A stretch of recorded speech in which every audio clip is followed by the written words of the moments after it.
소녀시대 멤버 태연 씨가 지난달 더는 못 참겠다면서 이른바 악플러, 그러니까 악성 댓글 다는 사람들을 고소하겠다고 나섰습니다. 그러자 법적 조치가 무서웠는지 바로 사과글들이 이어졌는데요. 동생이 쓴 거다, 심지어 자기 집 고양이가 타자를 친 것 같다는 글도 있었습니다. 반성은커녕 마치 상대를 비웃는 듯한 태도죠. 기본과 원칙 특별기획, 오늘은 악플과 극단적인 혐오가 난무하는 우리 인터넷 문화를 살펴보겠습니다. 먼저 오유림 기자입니다. 지난달 배우 배용준 씨는 자신의 결혼 기사에 악플을 단 네티즌 30명을 고소했습니다. 소녀시대 태연과 JYJ 김준수도 악플러에 대한 법적 대응을 준비 중입니다. 가족을 공격하고 허위 사실을 퍼뜨리고 도를 넘어선 악플에 대해 이제 그냥 넘어가지 않겠다는 게 연예계의 분위기입니다. 그 포털 사이트랑 커뮤니티 사이트 모니터링을 하고 있고요. 두세 달에 한 번씩 사이버 수사대에 고소를 하고 있고. 하지만 악플은 연예인만의 문제가 아닙니다. 고등학생인 수연 양은 SNS에 사진을 올린 뒤 온갖 성적인 농담과 욕설에 시달렸습니다. 화나요. 막 추적하고 싶고 그런데 그러진 못하니까 익명이 없었으면 좋겠어요. 철없는 청소년들의 행동이라는 통념과는 달리 악플로 형사처벌을 받은 사람 10명 중 6명은 40, 50대. 겉으로 보기엔 멀쩡한 사람이 악플러로 드러나 충격을 주기도 합니다.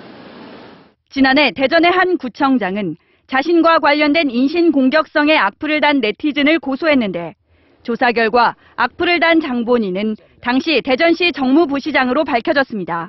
너무 황당해서 더 이상 할 그 가치조차 못 느꼈다고 해야 되나. 사이버 명예훼손 사범은 지난 10년 동안 7배나 증가했는데도 처벌은 대부분 미약한 벌금에 그치는 경우가 많습니다. 최근에 인터넷 악성 댓글로 인한 피해가 극심해지는 추세에 비추어 볼 때 범죄자를 엄단할 필요성이 있다고 생각합니다. 10년 전 소비자 운동을 하는 고등학생으로 방송에 출연했던 정주영 씨.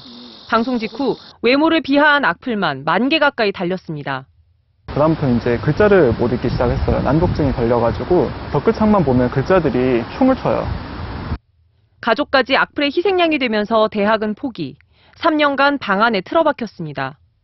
책을 2권 쓴 작가가 된 지금도 후유증이 남았습니다. 이 사람이 나한테 뭔가 악의적인 생각을 하는 것 같아요. 글자가 막 써져 있어요. 그러니까 이 사람이 막 나를 보고 얘는 그냥 일부러 내 말을 들어주고 있는 거나 이런 식으로 되게 악의적으로. 한 달 전 폐하보험 때문에 설계사와 상담을 했던 한모 씨. 일 처리가 늦어져 연락을 재촉했더니 당시 임신 16주였던 한 씨에게 낙태를 운운하고 아이가 기형아 아니냐는 악담이 돌아왔습니다. 제가 아니라고 생각해도 그런 얘기를 듣고 나니까 그냥 손발만 그냥 계속 벌벌 떨리고. 설계사는 결국 해고됐지만 술이 과했다는 변명이 전부였습니다. 최근의 악플들은 특정 계층이나 집단에 대해 극단적인 혐오를 드러내는 경우도 많은데 노인을 노인충, 아이 엄마를 맘충으로 벌레에 비유하기도 합니다. 악플이라든지 언어적인 그러한 것도 전체적으로 심하게 가야지만 그 정도의 자극성을 가지게 되거든요. 악플 가해자 대부분은 악플을 당해본 경험이 있고 거꾸로 피해자들도 악플로 상처 준 적이 있었다고 털어놓습니다. 악담과 혐오가 악순환하고 있는 우리 인터넷 문화의 현 주소입니다. MBC 뉴스 조재영입니다.